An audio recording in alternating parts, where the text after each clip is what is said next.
Ha ha ha. Stop cultural appropriation and whitewashing in Mihoyo games. Started July 7, 2024. Petition to Mihoyo at change.org.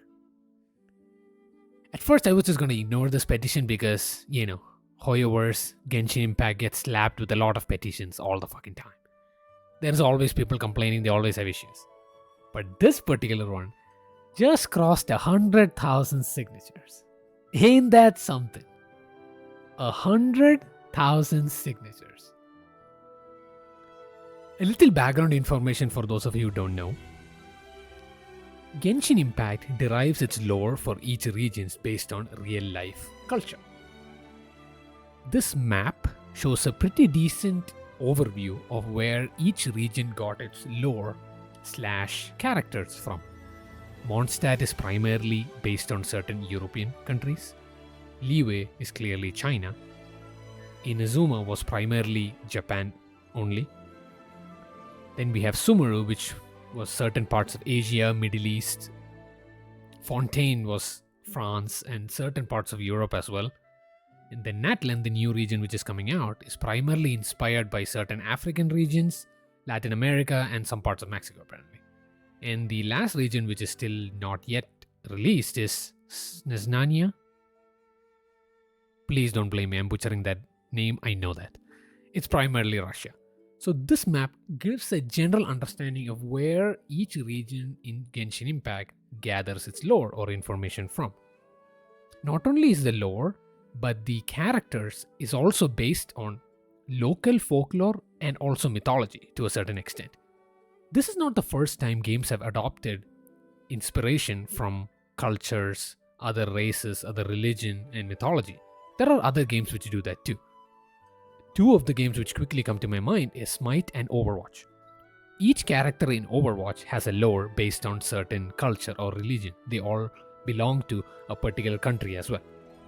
Smite is a MOBA and it derives most of its characters from mythology. Different mythology ranging from Norse, Indian, Greek, Chinese, Japanese, everywhere. So far, those two games do a pretty decent job of representing the culture as well as the lore behind the character. They do a good job of portraying it. Keep in mind, I said a pretty good job. They don't do a great job. It's not excellent in any way because come on now. It's being adapted into a game. They have to modify it into ways where, it seems appealing to people. So some characters might seem more sexualized than the other because, they need to make money too. So it's always been a topic of concern because if you're taking inspiration from something, you try to make sure that you don't offend it. But Mihoyo took it to a next step. Genshin Impact took it to a next step. Not only do they take inspiration from multiple cultures, they are whitewashing it. That was the whole point of this petition. That is the reason why we are having so many issues and so many people upset. Is because Mihoyo is trying to whitewash cultures. Like for example, they take darker skinned characters based on the culture and make them fair skinned in the game. As you can see, it's clearly understandable why people would get offended or upset when they take some like deity or some important figure from their culture and change their skin tone, for example. It's just a weird thing to do. And I totally understand the reason why people are upset. And this particular petition has garnered almost 100,000 signatures, which is pretty surprising and pretty new. You can clearly see that people are upset. The funny part about this is there's been so many Reddit posts and stuff like that about this, and they call this Boycott Genshin. Boycott Hoyoverse is the name of the program right now. And there's a bunch of do's and don'ts, right?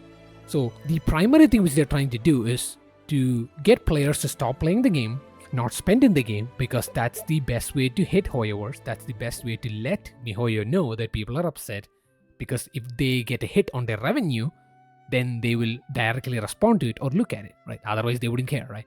So that's what this Boycott Hoyoverse program is trying to get people to do. But some of these things I just don't understand. It just doesn't make sense to me. Like for example, sign the linked petition, contact your local politicians. Okay, answer me this. What is your local politician going to do about a game that is released in China? Like, that doesn't even make any sense. You can't even do anything there. Like, and the same thing with don'ts. Don't make any additional purchase, participate in giveaway. You're indirectly telling that you can still play the game. Yeah, that is fine, but don't buy anything. Which is also kind of weird, because if you play the game, you're still boosting player retention, and that's indirectly contributing to the game's success in a way. But here's the weird part. When you go to Twitter and just type Genshin boycott, you will be slammed with so much stuff. It's freaking insane. Like, you can clearly tell people are upset by this. Some people actually take this very seriously because, like for example, this person here, they're Mayan and their culture is being represented in a bad way. Of course, I can understand why they're upset. That is totally true. If my culture, like I'm from India, and if my culture was misrepresented, of course I would feel upset too. It's totally understandable. They're trying to get a lot of people on board so the Mihoyo pays attention to it. But here's the problem. This is not gonna work. I totally agree that discrimination based on color, race is bad. It's something which shouldn't exist. As a matter of fact, discrimination on any basis is bad. It should not exist. But when it comes to games and things like that, there is a certain different outlook. There is always the argument that we do what's best for revenue. That is the whole point of them making the game, to do what's best for the revenue. And as long as it doesn't break laws in a serious way to the point where it garners extreme hate and people mass quitting, it doesn't affect the company much. Even with all this boycott movement going on, with people signing up for it, Genshin Impact is still making a decent amount of money. This is per week, by the way. They're still making pretty decent amount of money. I mean, I don't see any drops here, right? And like, so many creators are covering this, and we've had a recent issue with Assassin's Creed as well. So right now we have Genshin Impact with the cultural appropriation issue. Assassin's Creed also had the same problem. They recently announced Assassin's Creed Shadows, which is the new game which they're coming up with. But the main character, even though the folklore is based on Japanese, the main character is dark skin tone, which also proceeded and gave a lot of people hate. But then their response was, this game is not reality. This game is a work of fiction. And so he's portrayed as a black samurai kind of character.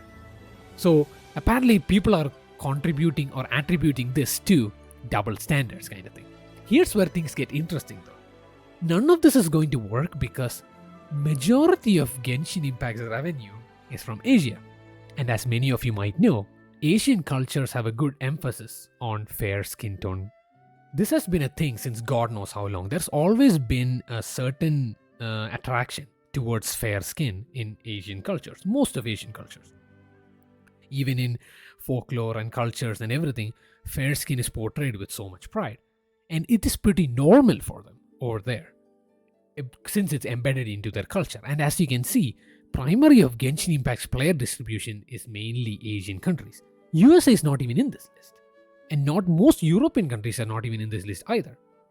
I'm surprised to not see India in here as well. I'm very surprised. I thought a lot of Indians played Genshin Impact. Apparently not. When you look at this standpoint, this doesn't even make much sense because most of the people who are actually affected by this are a pretty minority compared to how many people actually play the game. And this is not enough for Mihoyo to actually take notice or, not even address this. It's like an ant in front of a molehill kind of thing. Like, it doesn't affect them as much, and it doesn't affect their revenue as well because most of the players are still spending money in the game, as seen with the weekly distribution. Most people are still spending money. They are still making money. Even though it's a 5-year-old game, they still make money on a daily basis. It's not affecting them. Unless it affects their revenue, it's not gonna affect them. And they're certainly not gonna do much about it either. Because the characters are popular over there, people are still spending money on it, so why would they bother, right?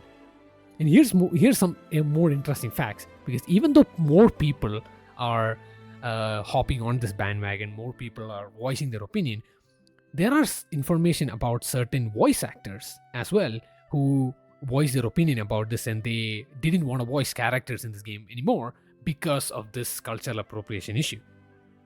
Now, here's the thing. Hoyoverse has a lot of power. They'll be like, oh yeah, sure. Like, we don't want to hire you. We don't want you to voice this character. We'll just go to somebody else.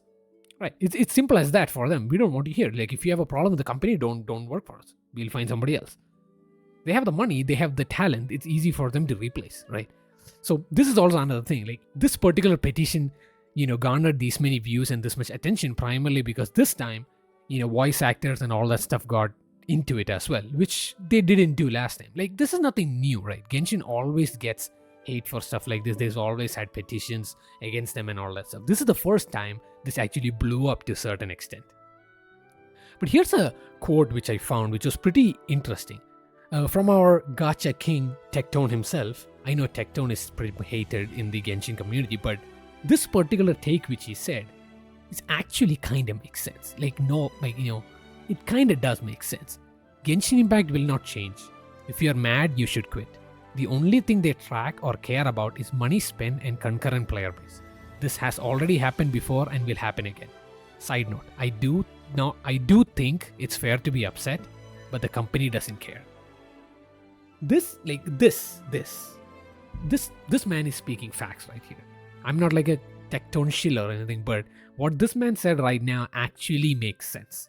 Because as we saw earlier, majority of the player base in Genshin Impact is not even anywhere outside Asia. Majority of the player base is in Asia, Russia, and all that stuff. So it doesn't even affect them as much. So they're not going to do anything about it unless and until their revenue takes a hit, which unfortunately is never going to happen.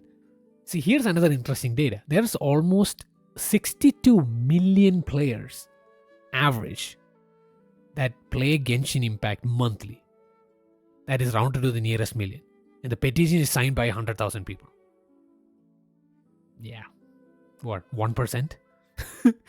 Basically 1%? Yeah. Yeah. As much as it pains me to say this is pretty unfortunate. Cultural appropriation, racial discrimination, all that stuff is not nice. If you're taking inspiration from actual culture, actual other people's culture, you should try your best not to offend them and take it as much close to the inspiration as possible. That's how I feel. But then again, I don't own Mihoyo. I don't own Hoyoverse. I'm just another gamer with an opinion. With that being said, hope you guys have a great rest of your day. Smash that like button and consider subscribing to my channel. And I will see you guys in the next one. Peace.